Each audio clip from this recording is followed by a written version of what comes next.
সাধারণ মানুষকে সুযোগ সুবিধা দিতে গিয়ে আমাদের মতো ছেলে মেয়েদেরকে বঞ্চিত করবে, এটা তো কখনো হতে পারে না।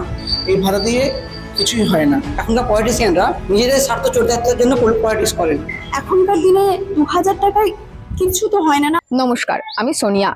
পশ্চিমবঙ্গে বিজেপি সরকার ক্ষমতায় আসার পর অন্নপূর্ণা ভান্ডার থেকে শুরু করে যুবশক্তি এবং পাশাপাশি বার্ধক্য ভাতা থেকে শুরু করে প্রতিবন্ধীদের ভাতা বাড়ানো হয়েছে। আমরা চলে গিয়েছিলাম দমদম রবীন্দ্রভারতী বিশ্ববিদ্যালয়।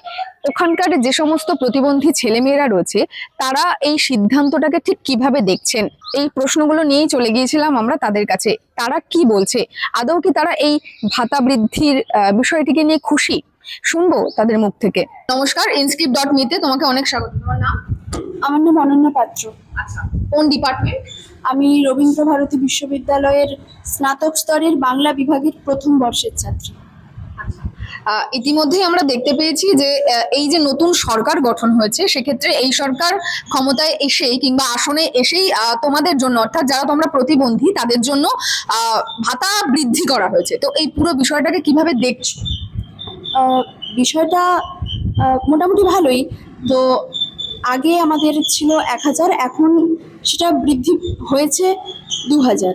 কিন্তু সাধারণ মানুষ যেই সুযোগটা পাচ্ছে সবসময়ের জন্য, যেটা আমরা দেখছি সেটা মানে আমাদের তুলনায়, মানে আমাদের প্রতিবন্ধীদের তুলনায় অনেকটা বেশি পাচ্ছি, কিন্তু আমরা সেই তুলনায় অনেকটাই কম পাচ্ছি।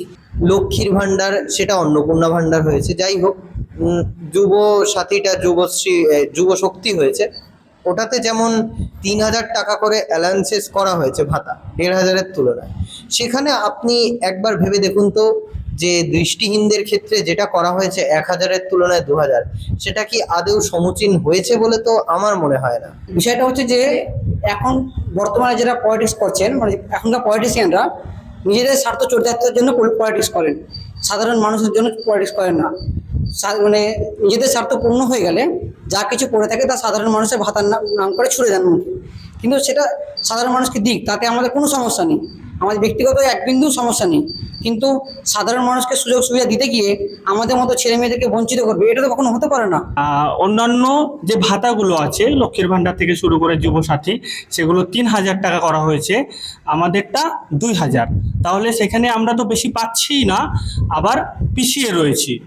আরপিডব্লিউ অ্যাক্টে যে রুলস অ্যান্ড রেগুলেশনস রয়েছে, তার মধ্যে রয়েছে যে সাধারণ মানুষ যে ভাতা পাবে বা যে অ্যালাউন্সেসগুলো পাবে, তার তুলনায় ভিজুয়ালি ইম্পেয়ার্ড বা যে কোনো ডিফারেন্টলি এবল পার্সন, তাদেরকে কিন্তু 25% অ্যালাউন্সেস ইনক্রিজ করতে হবে।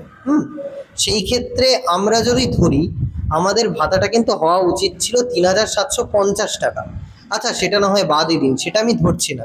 তার তুলনায়ও আমি অবশ্যই মাননীয় মুখ্যমন্ত্রীর প্রতি দৃষ্টি আকর্ষণ করব এই ক্ষেত্রে, যে আমাদের ভাতাটা যদি সাধারণ মানুষদের মতো যারা যে সকল ভাতা পাচ্ছে, যুবশক্তি বলুন বা অন্নপূর্ণা ভান্ডার বলুন, তাদের মতো যদি আমাদের 3000 টাকাও করা হয়, মানে সেম রিকোয়ারমেন্টও দেওয়া হয়, সেই ক্ষেত্রে আমার মনে হয় আমাদের একটু ভালো হবে বা আমাদের তুলনায় ভালো হবে বলে আমি মনে করি।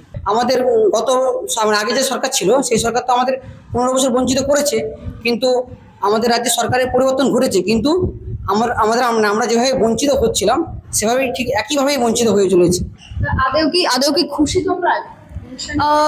খুশি, কিন্তু ততটাও খুশি নয়, কারণ এখনকার দিনে 2000 টাকায় কিছু তো হয় না। আমাদের মতন যারা পড়াশোনা করে বা যারা আমাদের তুলনায়ও আরো অন্য ধরনের প্রতিবন্ধী, তাদের তো শুধুমাত্র এই টাকাতে খরচ চলে যায় না। ভাতা দিয়ে কিন্তু আমাদের কোনো কিছু, অ্যাকচুয়ালি আমাদের পড়াশোনা করে যারা এডুকেটেড পার্সন, তাদের ক্ষেত্রে কোনো কিছুই সম্ভব নয়। এই ভাতা দিয়ে কিছুই হয় না। আমরা চাই যে রাজ্য সরকার, এখন যিনি মাননীয় মুখ্যমন্ত্রী রয়েছেন শুভেন্দু অধিকারী, আমাদের তরফ থেকে অনুরোধ, যেন যেই চাকরির ক্ষেত্রে প্রতিবন্ধীদের যে কোঠা রয়েছে 3%, সেটা যেন বাড়িয়ে 5 থেকে 6% পর্যন্ত বৃদ্ধি করা হয়। তাতে প্রত্যেকটা প্রতিবন্ধী ব্যক্তি সেখানে অংশগ্রহণ করবে এবং পরীক্ষায় উত্তীর্ণ হয়ে নিজেকে জব করতে পারবে বলে আমি আশা করছি। শিক্ষামূলক ক্ষেত্রে, যেটা আমরা শিক্ষিত সমাজ, শুধু সরকারি না কর্পোরেট সেক্টরেও আমরা কাজ করতে চাই, তার জন্য আমাদের স্কিল ডেভেলপ করার জন্য পরিকাঠামো তৈরি করতে হবে স্কুল ইউনিভার্সিটি পড়াশোনা করার জন্য অনেক ইউনিভার্সিটি কলেজ আছে যেগুলোতে পরিকাঠামো নেই, সেইগুলো তৈরি করে দিতে হবে। আমরা আলাদা করে কিছু চাই না, কিন্তু এই সমাজের মধ্যে থেকেই আমরা একসঙ্গে চলতে চাই পরিকাঠামো নিয়ে। একজন সাধারণ মানুষ যারা এই যুবসাথীটা পাচ্ছেন পড়াশোনার জন্য, এটা তো তাদের সুবিধা হচ্ছে, ঠিক আছে, কিন্তু তারা তো পাশাপাশি পার্ট টাইম জবটা কোনো প্রাইভেট সেক্টরে কাজটা করতে পারবে, কিন্তু আমাদের সেই সুযোগ সুবিধাটা নেই। মানে প্রাইভেটে আমাদেরকে নেওয়া হয় না, বা আমরা হয়তো অ্যাক্সেসেবল নই। তো পুরোপুরি আমরা যতদিন না সরকারি চাকরি পাচ্ছি ততদিন আমাদের এই ভাতাটার ওপরেই ডিপেন্ড করতে হয়। তো আমাদের যে নিম্নতম যে চাহিদা সেটা 2000 টাকায় বর্তমান সময়ে প্রয়োজনটা মেটে না। তাই সরকারের কাছে আমাদের আবেদন যে সাধারণ মানুষ যা পাচ্ছে তার থেকে কিছুটা হলেও বেশি যেন আমাদেরকে দেওয়া হয়।